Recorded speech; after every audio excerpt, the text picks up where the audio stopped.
नमस्कार।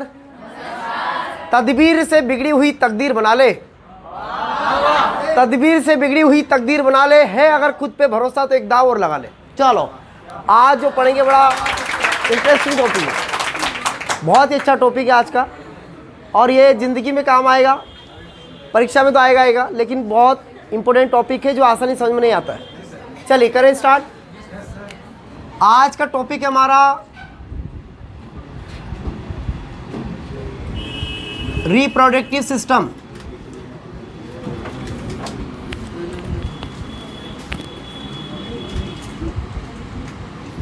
Reproductive system आज हम पढ़ेंगे, तो क्योंकि बहुत ही इंपॉर्टेंट टॉपिक है, जिसको हम बोलते हैं प्रजनन तंत्र। क्या बोलते हैं? हिंदी बोर्ड वालों के लिए है, हिंदी में अगर आप लिखोगे तो इसको कैसे लिखना पड़ेगा? प्रजनन तंत्र। कोई समस्या? न समस्या। आप देखो इसको कैसे समझेंगे, बहुत बारीकी से समझा रहा हूँ। प्रजनन तंत्र जो होता है एक्चुअल में इसका क्या उपयोग है, क्यों इस प्रजनन तंत्र को पढ़ते हैं और क्यों प्रजनन करते हैं। मादा और नर प्रजनन तंत्र का एक ही मकसद होता है, अपनी पीढ़ी और अपनी जाति और अपने वंश का अस्तित्व बनाए रखना। बच्चे इसीलिए तो जन्म देते हैं कि बच्चे को भाई आगे भी वंश चलेगा, वरना पता चला नर भी मर गया और मादा भी मर गई, आगे उसका घर बार का कौन धनी, मान लो उसके बाद बहुत सारी खजाना हो, उसका कौन धनी। तो आगे उनका एक अस्तित्व चलाने के लिए प्रजनन करते हैं। तो याद रखिएगा, प्रजनन का मुख्य लक्ष्य होता है अपने पीढ़ी को आगे बढ़ाना। क्लियर सभी का? इसी के चक्कर में जनसंख्या में हो रही क्या? वृद्धि। ठीक है ना? तो जनसंख्या वृद्धि दर का पीछे का जो मेन लक्ष्य वो ये है कि अपने अस्तित्व बनाए रखना या अपने वंश का अस्तित्व बनाए रखना, इसलिए जनसंख्या की वृद्धि दर हो रही है। और भारत ने तो बहुत प्रगति की है। चलो आगे बढ़ते हैं। प्रजनन तंत्र का मुख्य लक्ष्य हो गया अपना अस्तित्व बनाए रखना, अपने वंश का अस्तित्व बनाए रखना, ये प्रजनन का मुख्य लक्ष्य हो गया। आगे बात करते हैं। अब प्रजनन के बारे में मैं आपको बता देता हूँ, सीधी सी बातें। एक होता है मेल और एक होता है फीमेल, या एक तरफ होता है नर और दूसरी तरफ होती है क्या? मादा। नर मतलब मेल और मादा मतलब फीमेल। ठीक है ना? अब देखो नर और मादा में कैसे प्रजनन तंत्र की प्रक्रिया चलती है, पूरी कहानी को समझाएंगे। पहले ये देखो कि जो नर होता है इसमें क्या होता है और उसमें क्या होता है। देखिए नर जो होता है, जब प्रजनन की बात आती है तो नर के अंदर होते हैं क्या? स्पर्म। इसे हम बोलते हैं क्या? शुक्राणु। मेन क्रियाशील यही होते हैं। और इसमें होते हैं क्या? ओवम। ओवम जिसे हम बोलते हैं अंडाणु। ठीक, पहली बात तो ये, इन दोनों का एक इधर से अंडाणु और इधर से शुक्राणु, तभी प्रजनन होना संभव है। फिर बात करते हैं आगे। जो नर होता है इसमें कब से ये प्रक्रिया चालू होने की या प्रक्रिया गतिशील होती है या प्रक्रियाशील होती है, तो इसकी एक उम्र होती है दोनों की। भाई मान लो मेल के अंदर अलग होती है, इसके अंदर अलग होती है। लगभग 15 से लेकर 18 वर्ष के बीच में पुरुष के अंदर ये प्रक्रिया चालू हो जाती है। बहुत सारे परिवर्तन उसके जीवन में देखने को मिलते हैं। याद रखिएगा, नर के अंदर और मादा के अंदर जब परिवर्तन होते हैं तो इन्हें हम बोलते हैं फर्स्ट सेक्सुअल कैरेक्टर जो होता है इसमें एक्चुअल में।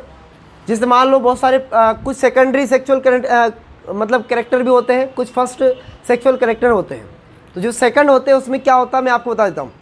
सेकेंडरी जो सेक्सुअल कैरेक्टर होता है वो मादा और नर दोनों में कभी कभी समान भी होता है और कुछ असमान होता है। जैसे मान लो उदाहरण के तौर पे महिलाओं के अंदर एक कैरेक्टर ये होता है कि महिलाओं, जैसे मान लो बाल की अगर बात करें तो बाल तो पुरुषों में भी होते हैं और महिलाओं में भी होते हैं, लेकिन दाढ़ी और मूछ ये केवल नर में ही होता है, महिलाओं में नहीं होता है। होता है क्या? ऐसे कोई है क्या दाढ़ी मूछ वाले? कोई नहीं है ना। इसका मतलब ये कि नहीं होता है। ठीक है ना? थोड़े बहुत अगर कभी आ जाए तो वो एक तरह से लक्षण हो जाते हैं थोड़े से, लेकिन याद रखिएगा ऐसा संभव नहीं है, ये केवल नर में ही होता है। तो ये सेकेंडरी सिस्टम, सेक्सुअल सिस्टम बोलते हैं इसको हम, या सेकेंडरी सेक्सुअल कैरेक्टर बोलते हैं, SSC जिसे हम बोलते हैं, है ना? याद रखिएगा। तो याद रखिएगा 15 से लेकर 18 वर्ष की आयु में नर के अंदर बहुत सारे परिवर्तन होते हैं। उसकी आवाज़ मोटी हो जाती है, उसकी आवाज़ मोटी हो जाती है, उसमें स्पर्म बनना काम करना चालू कर देता है। और याद बनना तो वैसे 12 साल की उम्र में कर देता है, लेकिन काम जो करता है ना वो 15 साल की उम्र में करता है। अगर बात करें हम मादा की, तो मादा के अंदर जो अण्डाणु होते हैं, जो ओवम होता है, ओवम बनना चालू हो जाता है कितने वर्ष की उम्र में? याद रखिएगा 13 वर्ष की उम्र में। साथ ही साथ इसी उम्र में फीमेल में एक और समस्या आने लग जाती है जिसे हम बोलते हैं मेंस्ट्रुएशन साइकिल, है ना। तो मेंस्ट्रुएशन साइकिल की प्रॉब्लम भी इसी उम्र में आती है 13 वर्ष की आयु में। अब ये तो मेन बातें बता दी मैंने, अभी तो पूरा पढ़ना बाकी है। अभी बिल्कुल बेसिक बातें बताइए जो कि काम आएगी आगे, ठीक है। अब आगे बढ़े अपन, चलो आगे बढ़ते। अब देखो प्रजनन तंत्र की जो क्रियाविधि वो 3 चरणों में पूर्ण होती है। तीनों चरण एक बार और बता देता हूँ, देखो आप लोग तीनों चरण देखो। प्रजातंत्र की जो क्रियाविधि है वो कितने चरण में पूर्ण होती है? 3 चरण में क्रियाविधि 3 चरण में पूरी होती है। चरण नंबर पहला जो चरण होता है उसमें होता है युग्मक। क्या होता है? युग्मक जनन, जिसे हम इंग्लिश में क्या बोलते हैं? गेमेटोजेनेसिस।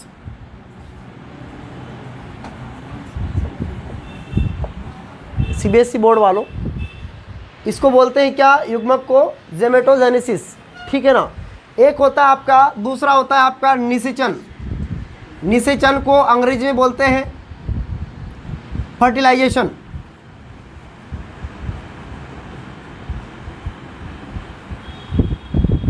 क्या बोलते हैं? फर्टिलाइजेशन। और तीसरा होता है, तीसरी जो क्रिया होती है उसको बोला जाता है क्या? भ्रूण का विकास या भ्रूण का विकास।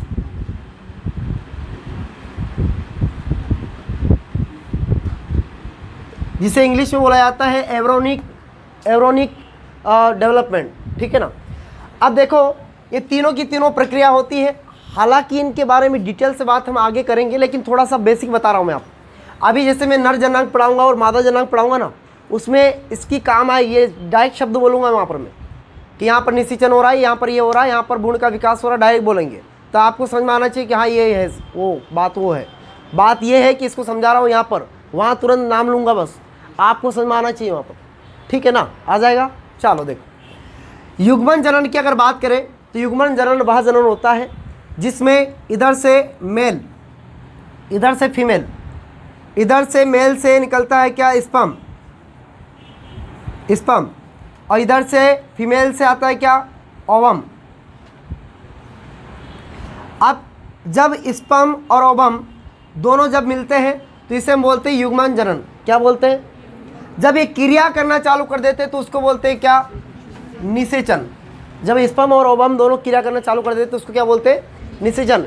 याद रखिएगा निषेचन जो होगा वो कहाँ ऊपर होगा? जिसे हम बोल देंगे फैलियोपिनिक ट्यूब, जिसे हम बोलते हैं वहाँ पर होता है। हालांकि मैं अभी आगे बताऊँगा आपको।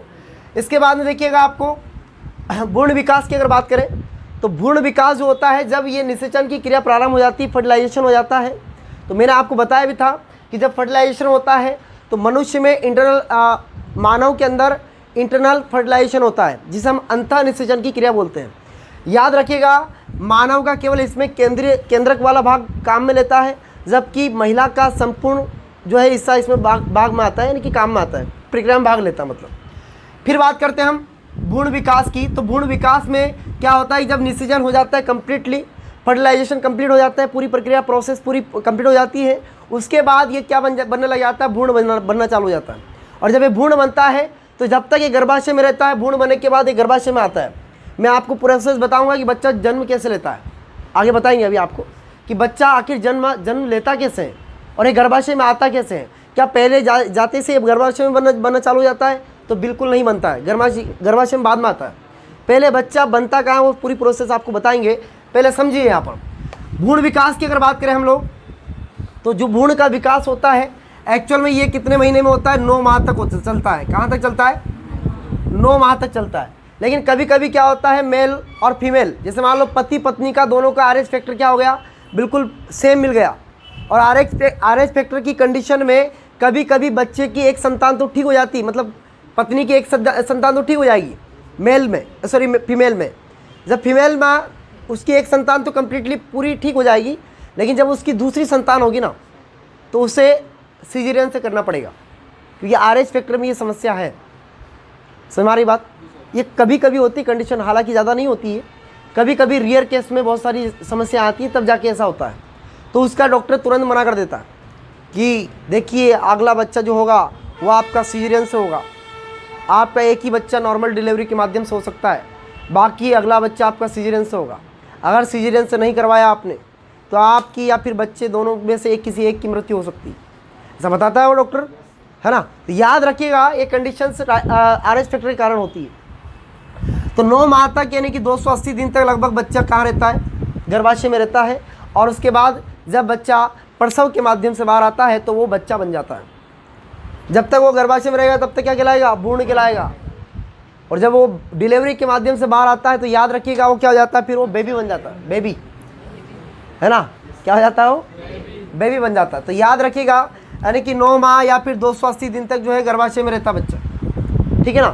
अब मैं आपको सब पढ़ाऊँगा, आपको ट्यूब टेस्ट बेबी जो होता है वो कैसे होता है, टेस्ट ट्यूब बेबी जो होता है वो कैसे होता है, या फिर जुड़वा बच्चा कैसे होता है ना, सब बताएंगे आपको, देखते जाओगे। चलो आगे बढ़े, यहाँ तक कहानी क्लियर? ये तो बेसिक बातें हैं, अब कहानी स्टार्ट तो अब करते हैं अपन। चलो, ये तो बेसिक बातें हैं जो आपको बताना थी। अरे इसकी छोड़ लेना था क्या है? चलो कोई बात नहीं, आगे ले लेना, पीछे करके ले सकते हो, है ना। मैं तो वैसे भी इधर खड़ा होता हूँ। चलो, जिनको भी स्क्रीन शॉट लेना होता है बाद में लिया करो। चलो करें स्टार्ट। अब देखो एक एक को देखते हैं हम, पहले मेल को देख लेते फिर अपन फीमेल को देखेंगे। मेल में जनन तंत्र कैसे होता है, यानी कि मेल रिप्रोडक्टिव सिस्टम के बारे में हम पढ़ रहे हैं अब, मेल को स्पेशली। हालांकि मेल और फीमेल को चाहे तो हम एक साथ देख सकते हैं, लेकिन पहले मेल को ही देख लो आप। मेल मतलब क्या होता है? पुरुष, ठीक है। अब पुरुष जो होता है ये कैसे इसमें जनन कार्य करता है, और कैसी पूरी समस्या देखिए, आप समझिए यहाँ पर, ठीक है ना। अब देखो इधर, ये बायोलॉजी है, सब कुछ पढ़ना पड़ेगा बेटा, है ना। और शर्म आती है तो फिर छोड़ देना, परीक्षा में भी शर्म आती है छोड़ देना क्वेश्चन को, है ना। बोले रहने दो, मुझे शर्म आती है, क्वेश्चन मेरे सामने क्यों आया, ठीक है ना। कुछ बच्चे होते हैं जिनको बायोलॉजी पढ़ने में शर्म आ रही, अरे तुम शर्म आ रही तो छोड़ो ना बायोलॉजी, काय को पढ़ते हो, है ना। चलो, और यहाँ शर्म आए तो परीक्षा में क्वेश्चन आए छोड़ देना उसको, शर्माते हैं हम क्यों करें इसको, है ना। देखिए इधर कोई शर्म वर्म नहीं, ध्यान दो इधर, ये बायोलॉजी है, डॉक्टर सब पढ़ाता है, और ये मान के चलिए आज तुम्हारा डॉक्टर मैं ही हूँ। चलो देखो, सबसे पहले बेसिक बातें बताते हैं। मेल जो होता है इसमें क्या होता है? मेल जो होता है याद रखिएगा, मेल में टेस्टिस होते हैं, टेस्टिस जिसे हम बोलते हैं, 2 टेस्टिस पाए जाते हैं मेल के अंदर, है ना। और ऐसा उनके ऊपर एक कवर रहता है जिसे एपिडेटिस बोलते हैं, एपिडिडिस बोलते हैं उसको, याद रखिएगा। यहाँ से वेस से जुड़ा रहता है, दोनों तरफ से वेस जुड़ी हुई होती है। चलो स्कोर में अच्छे से बता देता हूँ इधर से।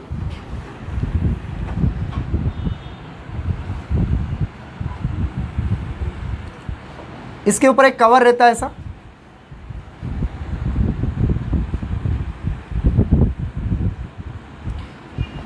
जिसे एपिडिडमिस बोलते हैं, एक्चुअल में एपिडिडमिस बोलते हैं। ये आपके टेस्टिस होते हैं, इन्हें टेस्टिस बोला जाता है। यहाँ से ऐसे वेस रहता है,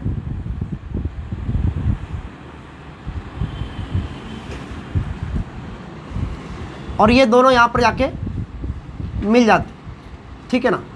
अब होता क्या है, इधर से ऊपर से, है ना, यहाँ पर किडनी है, किडनी, एक किडनी है यहाँ पर,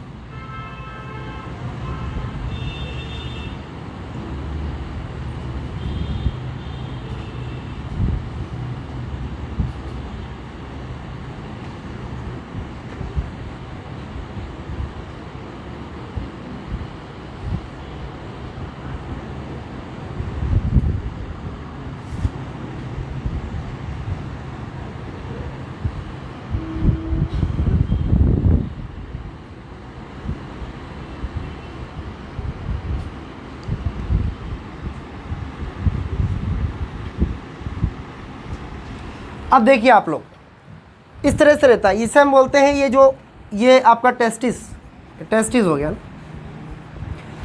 टेस्टिस के ऊपर जो कवर होता है इसे बोला जाता है एपिडिडिमिस।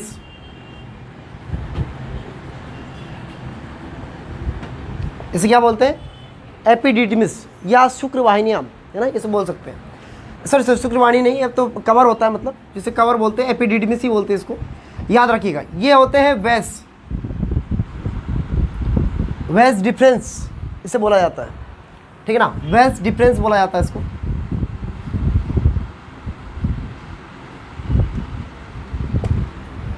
अब देखिए आप लोग, इसको हिंदी में वर्षण बोलते हैं। हिंदी में क्या बोलते हैं? इसको वर्षण कहा जाता है हिंदी में। याद रखिएगा जो स्पर्म बनता है ना, वो स्पर्म यहीं पे बनता है। याद रखिएगा स्पर्म का निर्माण कहाँ पर होता है? इसमें होता है। स्पर्म यहीं पे बनता है, ठीक है ना। ये स्पर्म क्या करता है? दोनों से, यहाँ से इधर आता है और ये आता है इधर, और यहाँ से इधर जाता है। इधर से देखिए आप, ये मूत्र भी इधर से आ रहा है, तो ये भी इधर आता है, समझ लिया। अब दोनों का रास्ता एक ही। अब देखिए यहाँ पर कुछ तो होगा यहाँ पर, वरना पता चला इधर से मूत्र आ रहा और इधर से स्पर्म जा रहा तो दिक्कत आएगी फिर तो याद रखिएगा यहाँ पर क्या होता है कि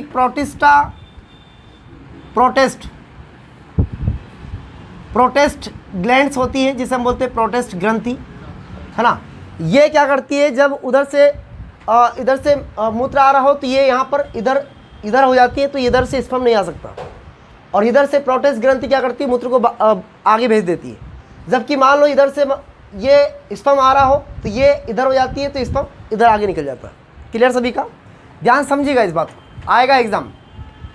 अब देखिए इधर मैं कुछ बातें बता देता हूँ। जैसे मान लो टेस्टिस की अगर बात करें हम लोग, टेस्टिस, तो टेस्टिस जो होता है ये क्या काम करता है? तो मैं आपको बता दूँ, स्पर्म का जो निर्माण होता है वो यहीं पर होता है।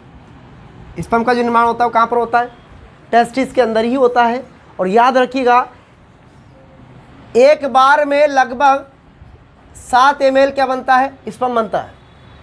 एक बार में कितना ml बनता है? 7 ml स्पर्म बनता है। और याद रखिएगा स्पर्म का जो जीवन काल होता है वो मात्र 20 मिनट होता है, यानी कि 20 मिनट इसका क्या होता है? जीवन काल होता है। स्पर्म का जो जीवन काल होता है कितना होता है? 20 मिनट होता है बस। 20 मिनट के बाद शुक्राणु अपने आप खत्म होना चालू हो जाएंगे, 20 मिनट में खत्म हो जाता है। ओनली 20 मिनट्स, ठीक है ना।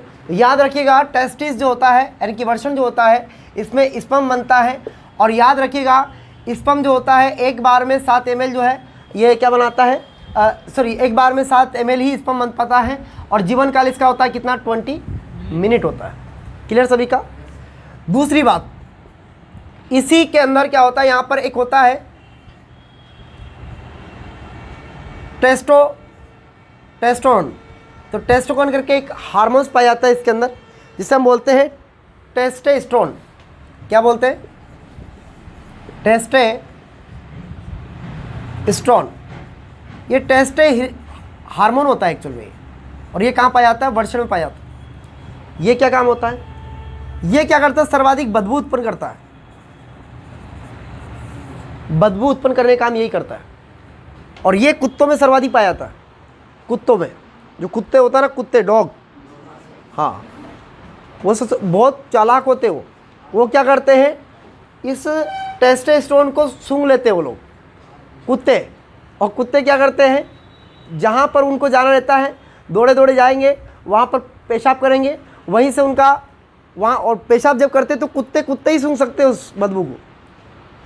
कुत्ते को आती है बदबू, याद रखिए आप लोग। आपने देखा कभी कुत्ते गाड़ी पर पेशाब कर जाते हैं, है ना, फिर गाड़ी के पीछे पीछे भागते हैं। आप देखिएगा जब कुत्ते कहीं पर पेशाब कर देते तो अपनी बॉर्डर फिक्स करते हैं एक्चुअल में। दूसरा कुत्ता अगर आता है ना वहाँ पर तो सूंघता है, यहाँ तो कोई दूसरे की बॉर्डर आ गई, वो इधर नहीं आ सकता।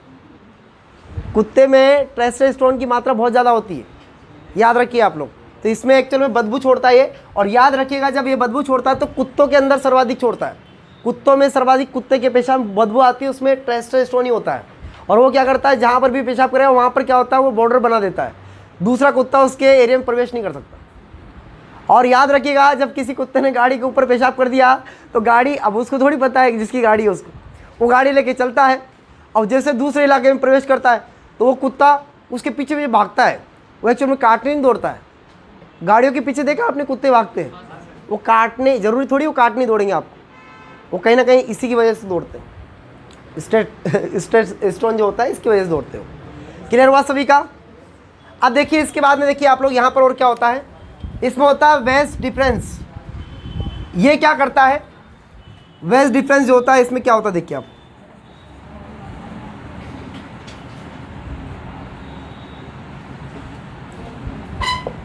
ये अभी मेल का चल रहा है, इसके बाद फीमेल बताएंगे, आप फीमेल का बताएंगे। वेज डिफरेंस जो है इसके बारे में सुनिए आप लोग। इसमें क्या होता है कि स्पर्म यहाँ से वर्षण से लेकर कहाँ तक पहुँचता है, यहाँ तक, ठीक है ना। अब देखिए आप लोग इसे वेज डिफरेंस। अब मान लो कभी कभी क्या करते हैं हम लोग, जैसे आपने देखा होगा यहाँ पर क्या करते हैं, कभी कभी डॉक्टर क्या करता है, इसको यहाँ से काट देता है, मतलब इसको काट देता है, तो स्पर्म इसके यहाँ से आगे नहीं बढ़ पाता है। तो याद रखिए आदमी नहीं रहता, फिर हिंजड़ा हो जाता है, ठीक है ना। सुनिए बात सुनिए, आप देखिए बेल जानते, बेल एक्चुअल में बेल, हर बेल सांड होता है। हर बेल क्या होता है, हर बेल सांड होता है, लेकिन उस सांड को जब उसमें ऐसी कंडीशन लागू की जाती है तो बेल बन जाता बेचारा। हमारी बात अब एक्चुअल में उसकी ये दोनों ही नलियों को काट दिया जाता है, वेज डिफरेंस को काट दिया जाता है, और जब काट दिया जाता है तो बेल बन जाता है। उससे उसको गाय के बीच में छोड़ दो, आपको गाय से कोई लगाव नहीं उसको, जबकि सांड को छोड़ दो तो वो तितर बितर करेगा, लेकिन बेल नहीं करता, क्योंकि बेल उसमें क्या होता है, ये इसको काट दिया जाता है। और याद रखिएगा आप लोग, जब इसको काट दिया जाता है और काटने के बाद जो कंडीशन से बनती है उसे हम बोलेंगे क्या,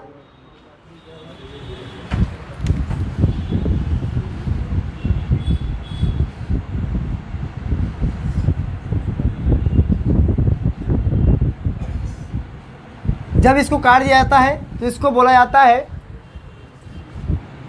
वेसिकोटोपी, है ना। वेसिकोटोपी जिसे हम नसबंदी बोलते हैं पुरुषों में, है ना, नसबंदी बोलते हैं पुरुषों के अंदर। अभी महिलाओं के अंदर बताएंगे तो महिलाओं के अंदर वो दूसरी होती है ना, ट्यूबो वाली, उससे ट्यूबो कर देंगे उधर, है ना। तो अभी टेंशन मत लेना, ये वेस्कोटोपी जिस बोलते हैं ये मेल के अंदर होता है। तो याद रखिएगा जब ऐसी कंडीशन बनती है तो ये मेल के अंदर बनती है, ठीक है ना। क्लियर हुआ सभी का? समझ में आ रहा है कि नहीं आ रहा? तुम्हें आ रहा है? आएगा, अभी देखते जाओ, अभी सब समझ में आएगा। अब देखो क्या होता है, तो याद रखिएगा ये प्रोटेस्ट ग्रंथि जो होती है ये क्या होती है, कभी कभी कमज़ोर हो जाती है, कभी कभी क्या हो जाती है, कमज़ोर हो जाती है। तो कभी कभी क्या होता है, समस्या ये हो जाती है कि जब ये कमज़ोर हो जाती है तो इधर से मूत्र मार्ग से मूत्र भी आ रहा होता है, इधर से स्पर्म भी आ रहा होता है। अब क्या होता है कि यहाँ पर पेशाब और स्पर्म दोनों साथ में आते हैं, तो इस कंडीशन को हम बोलते हैं, मतलब उसमें क्या होता है, आदमी की शारीरिक क्षमता कमज़ोर होती जाती है, क्योंकि स्पर्म बनता रहता है और वो वैसे कैसे चला जाता है, तो समस्या आती है, आदमी कमज़ोर होने लगता है ना। जिसे आप देहाती शब्द में उसको बोल सकते हैं दांत की प्रॉब्लम, जानते हो आप दांत की प्रॉब्लम, तो वही प्रॉब्लम है ये। याद रखिएगा इसको हम दांत बोलते हैं, आप देहाती शब्द में बोलते हैं इसको दांत बोलते हैं, है ना। तो याद रखिएगा ये प्रॉब्लम तब आती है जब ये प्रोटेस्ट ग्रंथि काम करना कम कर देती है, ठीक है ना। और कभी कभी कुछ पुरुषों में ऐसा होता है कि कभी कभी जानबूझ के स्पर्म, अगर मान लो पुरुष क्या करता है, अगर बाहर निकालने की कोशिश करता है तो याद रखिए प्रोटेस्ट ग्रंथि फिर भी कमज़ोर हो जाती है और इंसान के अंदर कैंसर की समस्या आने लग जाती है, जिसे प्रोटेस्ट कैंसर बोलते हैं। याद रखिए आप लोग, ये मेल में होते हैं, फीमेल में नहीं होता। मेल के अंदर फीमेल के भी कैंसर हो सकता है, उसको बताएंगे कैसे होता है। अभी ये मेल का कैंसर देख रहे हैं हम लोग, तो याद रखिएगा जब प्रोटेस्ट ग्रंथि को अगर आप ज़्यादा छेड़खानी करोगे तो याद रखिएगा ये क्या करती है, धीरे धीरे समाप्त होने लगती है, कमज़ोर हो जाती है, तो फिर इंसान का स्पर्म जो है बिना इसके ही निकलता है। तो याद रखिएगा ये स्पर्म निकल जाता है, जिसे आप स्वप्न दोष भी बोल सकते हैं,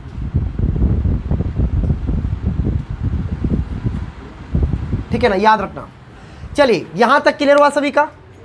कोई समस्या किसी को? बोलो कोई समस्या है क्या? नहीं है ना? बोलो। इसको क्या बोलते हैं, नसबंदी को? हाँ, वेस्कोटॉमी, पुरुषों में नसबंदी।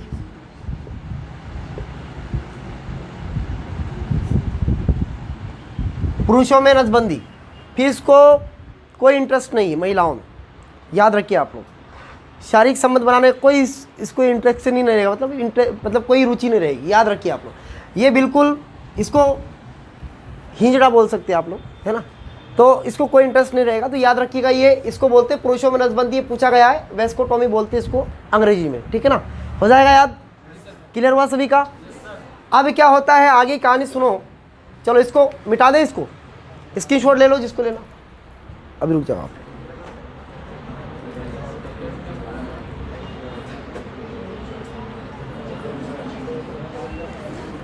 चलिए ठीक है, आगे बढ़े अपन। अब देखो स्पर्म के बारे में और देख लेते हैं, थोड़ी सी और बातें बता देता हूँ, यही बता देता हूँ।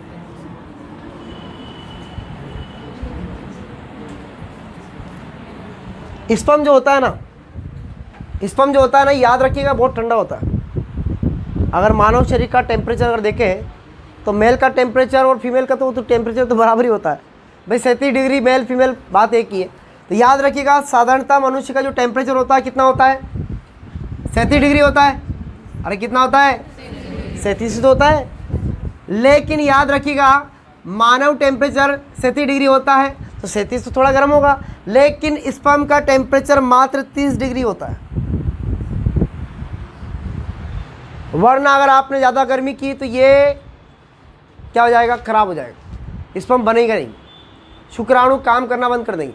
शुक्राणु में पूंछ होती है, पूंछ पाई जाती है शुक्राणु में, तो ना तो पूंछ बन पाएगी ना वो शुक्राणु बन पाएगा। तो याद रखिएगा गर्म में ज़्यादा गर्म होगा तो शुक्राणु नहीं बन पाएगा। तो याद रखिएगा स्पर्म जो होता है ठंडा होता है। तो भगवान ने बड़ी कृपा की है, बोले शरीर में रहेगा तो ये ठंडा रहेगा, तो फिर इसको अलग से थैली में रखा जाता है। याद रखिए आप, है ना, वर्षण को। अगर मान लो एक ही वर्षण है तो कोई समस्या नहीं, ठीक है ना। किडनी भी तो एक होती है, कोई समस्या नहीं है। बस ये होगा समस्या यहाँ आएगी कि शुक्राणु जिस गति से बन रहे थे वो थोड़े कम गति से बनेंगे। तो मान लो 1 मिनट में कितने बन रहे थे, कितने 7 ml बन रहे थे, एक बार में, सॉरी एक बार में 7 ml बन रहे थे, तो थोड़ा कम बन जाएंगे भाई, 2-3 बन जाए, 3-4 बन जाएंगे, बस ज़्यादा ये होगा, है ना, यही तो होगा और क्या होगा। तो याद रखिएगा एक अगर टेस्टिस रहेगा तो भी काम चल जाएगा, एक टेस्टिस रहता तब भी काम चल जाएगा, कोई समस्या नहीं, ठीक है ना। याद रखिए बस थोड़ा सा स्पर्म कम बनते हैं। चलिए आगे बढ़े अपन। कोई समस्या है यहाँ तक, समस्या है क्या? हाँ नहीं है तो चलो कोई बात, ठीक है। तो आगे बढ़े फिर अपन, कोई समस्या यहाँ तक नहीं है। चलो तो स्क्रीनशॉट ले लो, चलो आगे बढ़ते, ठीक है ना, ले लिया। चलो अब हम पढ़ेंगे मेल को, सॉरी मेल तो पढ़ लिया, आप किसको पढ़ेंगे? फीमेल को पढ़ेंगे। चलो ठीक है, अब किसकी बारी है? अब फीमेल की बारी। चलो बहुत अच्छे से पढ़ाएंगे। देखो इधर फीमेल में बहुत सारी समस्या है, सब समस्याओं को बताएं। देखो आप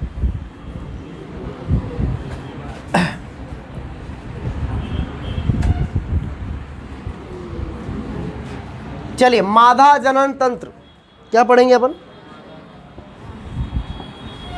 खराब हो गया है। मादा जनन तंत्र, फीमेल रिप्रोडक्टिव सिस्टम,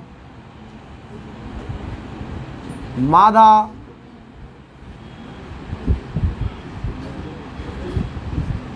जनन तंत्र। मादा जनन तंत्र के अंतर्गत हमें बहुत सारी चीज़ें पढ़नी रहती है। देखो मादा जनन तंत्र कैसे काम करता है इसके बारे में थोड़ा सा समझ लो आप। 3-4 चीज़ें बतानी रहेगी इसमें। एक तो मादा में बच्चा कैसे बनता है, दूसरा जो टेस्ट ट्यूब बेबी जो वाला होता है वो कैसे होता है, कैसे जुड़वा बच्चे बनते हैं। कभी कभी जुड़वा अगर हो भी जाता है तो किसी की शक्ल सेम रहती है, कभी जुड़वा रहते फिर भी शक्ल सेम नहीं रहती है। क्या जुड़वा होंगे तो उनका लिंग चेंज होगा, या वो मतलब उनका, या यूँ कहें तो क्या वो मेल और फीमेल हो सकता है कि दोनों फीमेल रहेंगे, इसको भी हम समझेंगे। कब वो मेल बनता है कब फीमेल बनता है उसको भी हम समझेंगे, है ना। तो जुड़वा बच्चे के बारे में बताएंगे आपको। फिर उसके बाद पीरियड्स की जो समस्या आती है महिलाओं के अंदर, और पीरियड्स जिसे हम मेंस्ट्रुएशन साइकिल बोलते हैं या एमसी जिसे हम बोलते हैं, वो कैसे आती है, तो सारी समस्याओं के बारे में समझाएंगे। है ना। चलिए आगे बढ़ते हैं। और कब महिलाओं में बच्चे नहीं होते हैं? जब बच्चे नहीं होते तो क्या होता है? चलो आगे बढ़ते हैं। देखो, मादा जनन तंत्र,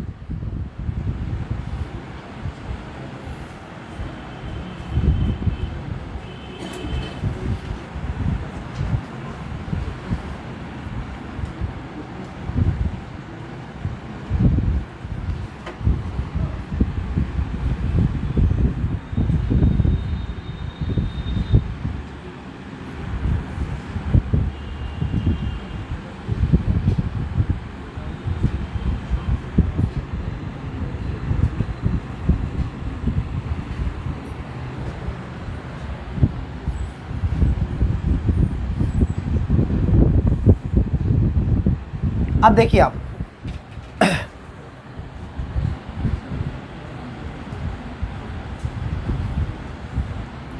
ओहरी, ओहरी बोलते हैं इसको ना, इसको ओहरी बोला जाता है ना। देखो,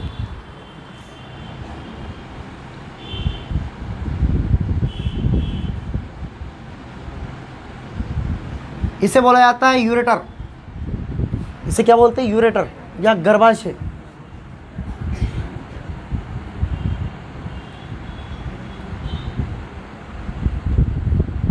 ठीक है ना।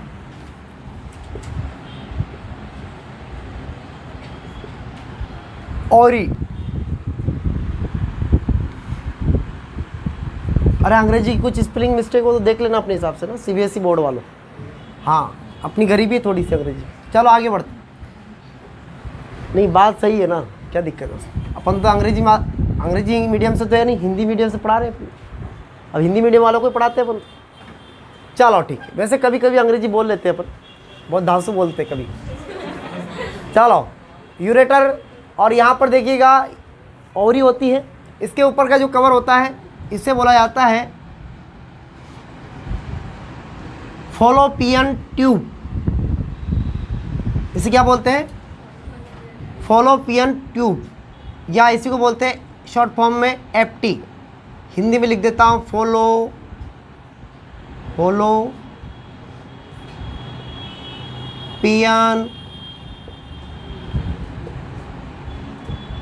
ट्यूब।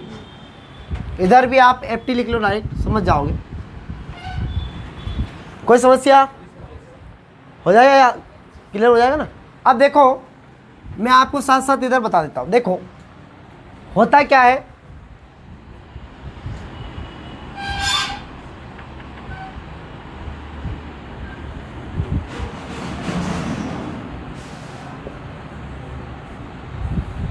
इसे योनि बोला जाता है। जैसे मान लो यहाँ पर क्या होता है, जैसे ये ऑयरिज होती है, ऑयरिज, स्पर्म का भी टाइम रहता है अपना अपना। स्पर्म का टाइम जो रहता है वो कैसे रहता है मैं आपको बताता हूँ। जब यहाँ से जैसे स्पर्म आया तो स्पर्म डाइट कहाँ जाएगा? गर्भाशय की तरफ। लेकिन स्पर्म गर्भाशय से, याद रखिए आप लोग, स्पर्म गर्भाशय से यहाँ नहीं रहता है। स्पर्म अगर जनवरी में इधर जा रहा है तो फरवरी में इधर जाएगा, और फरवरी में अगर इधर जा रहा है तो इस जनवरी में इधर जाएगा, या अगले महीने में इधर जाएगा। एक ही महीने में स्पर्म एक तरफ नहीं जाता, याद रखिए आप लोग। यानी कि शुक्राणु अगर इधर जा रहे हैं एक महीने में तो एक महीने बाद इधर जाएंगे, ऐसा चलता है। क्योंकि याद रखिएगा, जब पीरियड्स आता है ना तो पीरियड्स की भी यही समस्या है। पीरियड में जैसा होता है ऐसे इसमें होता है। 7 दिन इधर है ना, 7 चुको 28, 4 बार है ना, 7 चुको 28 दिन में पीरियड की समस्या आती रहती है। तो याद रखिएगा, एक बार इधर, एक बार इधर, एक बार इधर, एक बार इधर। पीरियड्स भी अलग अलग तरह से होता है। इधर होता है तो फिर दूसरी बार इधर होता है, फिर इधर होता है तो फिर इधर होता है। मतलब जो अवशिष्ट पदार्थ होते हैं, वो ब्लड जो खराब हो जाता है उसको बाहर निकालना होता है। बस पीरियड में यही होता है, जिसे मेंस्ट्रुएशन साइकिल बोलते हैं। इसको अलग से पूरा पढ़ा दूंगा आपको, है ना, बहुत डिटेल से पढ़ा देंगे इसको। अब देखिए यहाँ पर जब ये क्या होता है, स्पर्म यहाँ पर आता है तो स्पर्म क्या करता है, यहाँ पर गर्भाशय में नहीं रहता है। गर्भाशय में अगर रहेगा भी थोड़ा बहुत रहेगा। यहाँ से क्या होता है, स्पर्म अगर 7 ml से स्पर्म कम आया है, 7 ml से स्पर्म कम आ रहा है तो कोई संभावना नहीं बच्चे होने की। याद रखिए, यहाँ से स्पर्म मान लो यहाँ आया और थोड़ा बहुत स्पर्म इधर चला गया। अब जाएगा कब? मान लो ये कंडीशन जनवरी की इधर चल रही तो वो जाएगा उधर फरवरी साइड, ठीक है ना। इधर एक तरफ तो हो ही नहीं सकता है ना, मैंने कहा ना एक ही तरफ हो सकता है, एक ही तरफ इकट्ठा हो सकता है।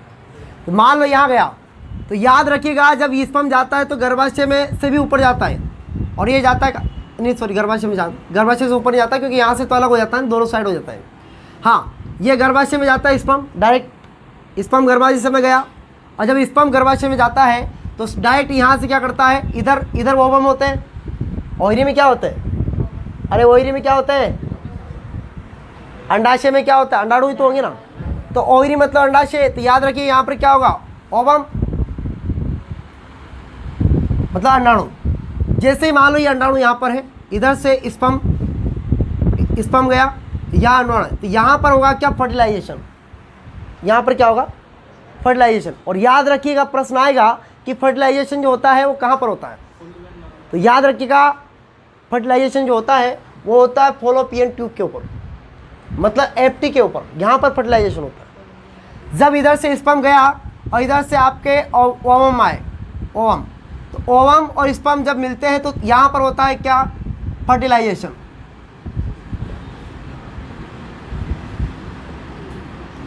इसी को बोलते हैं हिंदी में निषेचन। क्या बोलते हैं इसको हिंदी में, निषेचन की क्रिया कहा जाता है। और जब फर्टिलाइजेशन होता है तो यहाँ पर यही निषेचन होने के बाद ये पूरे का पूरा यहाँ से आता कहाँ चला जाएगा, जब ये निषेचन की क्रिया प्रारंभ हो जाएगी, भ्रूण बनना स्टार्ट हो जाएगा। याद रखिएगा ये आएगा यूरेटर में, कहाँ पर आएगा, यूरेटर के अंदर, और यूरेटर मतलब गर्भाशय के अंदर, और ये भ्रूण गर्भाशय में आकर आना चालू हो जाता है। अब जब भ्रूण गर्भाशय में आना चालू हो जाएगा तो यहीं से अब बच्चा बनना चालू हो जाता है। तो 9 माह तक ये भ्रूण बनता रहता है। 9 माह यानी कि 280 दिन के बाद ये भ्रूण क्या होता है, प्रसव के लिए तैयार हो जाता है, जन्म के लिए तैयार हो जाता है, और डिलीवरी के माध्यम से क्या हो जाता है, बाहर हो जाता है। जब डिलीवरी नहीं हो पाती है तो इसको यहीं से डॉक्टर आता है, यहीं से पेट में लगाता छुरा और बच्चा बाहर निकाल लेता, फिर टाका लगा देता है।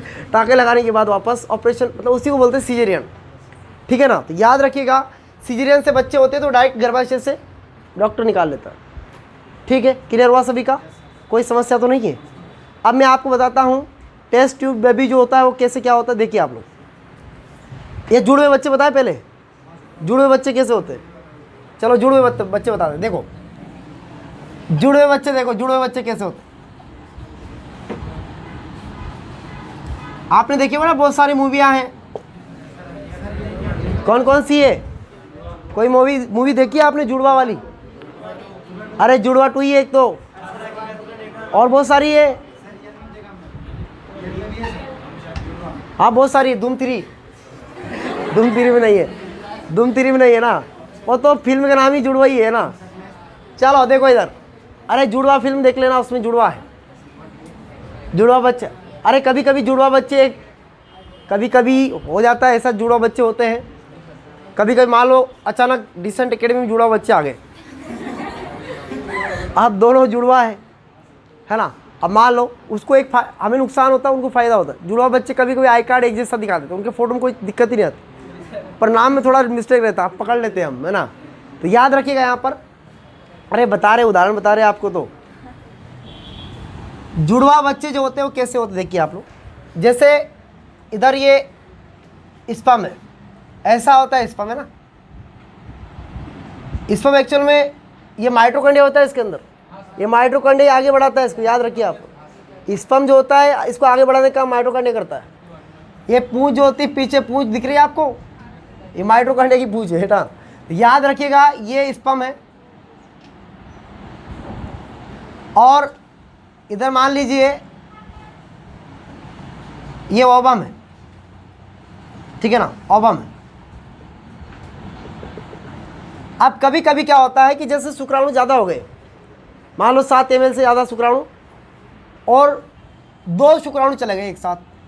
वैसे क्रिया तो सबसे पहले एक ही शुक्राणु से करता हो, एक बार में, यानी कि जो शुक्राणु जाते हैं ना, याद रखिए आप लोग, एक स्पर्म में लगभग कितने 20 लाख होते हैं, 20 लाख के समथिंग होते हैं, बहुत छोटे छोटे होते हैं। याद रखिएगा जब ये जाते हैं तो कभी कभी क्या होता है, ये पहुंच जाते हैं इधर से पहुंच जाते हैं। तो याद रखिएगा यहाँ पर 2 अंडाणु बनते हैं, मतलब यहाँ पर क्या होता है कि गर्भाशय में 2 बच्चे बनेंगे अब। और याद रखिएगा इन दोनों की आकृति थोड़ी सी अलग अलग रहती है, मतलब फेस चेंज होगा इनका, इनकी आकृति समान नहीं होगी, याद रखिए आप लोग, ठीक है ना। ये थोड़ा सा बाद में पहुंचा, ये पहले पहुंच गया, लेकिन उसने बना लिया दोनों को। तो याद रखिएगा दोनों का फेस क्या नहीं होगा, समान नहीं होगा, चेंज होगा इनका, मतलब समान नहीं होता है, याद रखिए चेंज होगा फेस, इसमें क्या हो जाएगा, चेंज हो जाएगा। लेकिन कभी कभी क्या होता है, कंडीशन ये होती है कि जैसे मान लो इधर से भी स्पर्म गया और इधर से भी स्पर्म गया और ये अंडाणु एक ही इसमें जाके डायरेक्ट साथ में जाके क्रिया करी और साथ में ही दोनों पहुंचे, बिल्कुल साथ में, ये थोड़ा सा आगे पीछे पहुंचे। अब जैसे ये दोनों साथ में पहुंचे तो यहाँ पर क्या होगा, साथ में क्रिया करेंगे, और साथ में जब क्रिया करेंगे तो याद रखिएगा इसमें 2 ओवरीज में एक साथ पहुंच जाते हैं। यहाँ पहले एक ही अंडाणु पहुंच रहा था, एक ही पहुंच के 2 बना रहा था, लेकिन यहाँ पर 2 अंडाणु में 2 स्पर्म एक साथ पहुंचते हैं। समझ में आ रही बात कि नहीं आ रही? आ रही है। याद रखिएगा उनकी आकृति क्या हो जाती है, यहाँ पर थोड़ी सी समान हो जाती है, और जुड़वा बच्चे जो होते हैं उनका फेस क्या होता है, फिर समान होता है, ठीक है। ये तो बात हो गई किसकी, जुड़वे बच्चे की, ठीक है ना। जुड़वा फिल्म में देख लेना आप, जुड़वे बच्चे मिल जाएंगे, तो जुड़वे बच्चे होते हैं, बहुत सारे होते हैं। याद रखिए जेंडर चेंज हो सकता है इनका, जरूरी थोड़ी कि दोनों लड़के हो जुड़वा, लड़की भी हो सकती है, एक लड़का हो सकता है, दोनों लड़कियां भी हो सकती है। आ रही बात समझ में, ठीक है ना। दोनों लड़कियां भी हो सकती है, दोनों लड़के भी हो सकते हैं, एक लड़का एक लड़की हो सकती है, और दोनों लड़के भी हो सकते हैं, और दूसरा पहला लड़का दूसरा लड़की हो सकती है, ठीक है ना। क्लियर हुआ सभी का? तो ये है जुड़वा बच्चों का मामला। आप तुम्हें एक और बात बता देते हैं लास्ट, वो है आपकी कौन सी, टेस्ट ट्यूब बेबी है ना, कौन सी बेबी, हाँ टेस्ट ट्यूब बेबी। देखिए टेस्ट ट्यूब बेबी क्या होता है, टेस्ट ट्यूब बेबी के बारे में सुनिए। कौन सी बेबी, एक बार बोलो, टेस्ट ट्यूब बेबी है ना।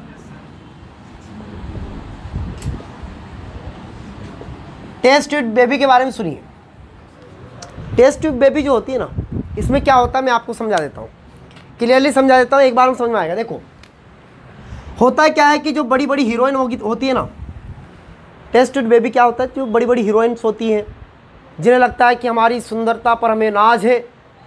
अब बच्चे जन्म लेंगे तो सुंदरता तो घटेगी, तो गर्भाशय में एक बार बच्चा जन्म लेता है तो उसकी अपने आप सुंदरता घट जाती है स्त्री की। वो बात अलग है, कुछ स्त्रियां होती हैं जिनकी सुंदरता बरकरार रहती है, लेकिन अधिकतर बात ये होती है कि जब बच्चा जन्म लेता है तो उसकी सुंदरता घट जाती है। तो कुछ हीरोइंस जो होती है वो ये बोलती है कि नहीं हम तो टेस्ट ट्यूब बेबी करवाएंगे। अब टेस्ट ट्यूब बेबी का क्या होता है कि जो उनका पति जो होते हैं पतिदेव, तो पतिदेव क्या करते हैं, पतिदेव डॉक्टर के पास जाते हैं और डॉक्टर को देते हैं 20-25 लाख रुपए के, 50 लाख रुपए, अभी भाव बढ़ गए होंगे।